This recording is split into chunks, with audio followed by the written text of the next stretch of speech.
ഇപ്പോഴുള്ള ഈ കോൺഗ്രസ് പുനഃസംഘടനയിലെ അതൃപ്തി ഏറ്റവും കൂടുതലുള്ള ചില നേതാക്കളുണ്ട്.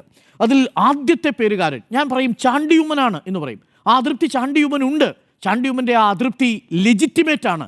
അത് ന്യായീകരിക്കത്തക്കതാണ് അതൃപ്തി എന്നാണ് ഞാൻ പറയുക. അതിന് ചില കാരണങ്ങളുണ്ടെന്ന് തന്നെ കൂട്ടിക്കൊള്ളൂ. അതിലൊരു കാരണം ഞാൻ പറയാം.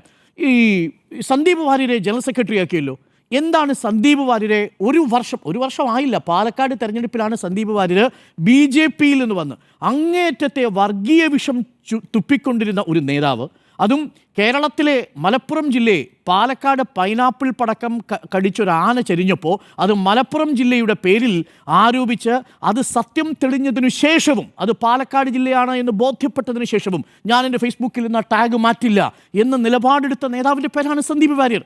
ആ സന്ദീപ് വാര്യരാണ് കാശ്മീരിലെ മുസ്ലിങ്ങളെ കുറിച്ച് പറഞ്ഞത്. എന്താ നമ്മൾ കേട്ടിട്ടില്ലേ? ഒന്ന് ആലോചിച്ച് നോക്കൂ. ഇതാണോ പാർട്ടിയുടെ ഇത് കൊടുക്കുന്ന മെസ്സേജ്? എന്താണ്? നമ്മൾ പറയും ആ പാർട്ടിയിൽ നിന്ന് നിങ്ങൾ വന്നല്ലോ, ശരി, ആ പാർട്ടിയിൽ നിന്ന് വന്നു, പാർട്ടി സ്വീകരിച്ചു, അതുവരെ മനസ്സിലാക്കാം.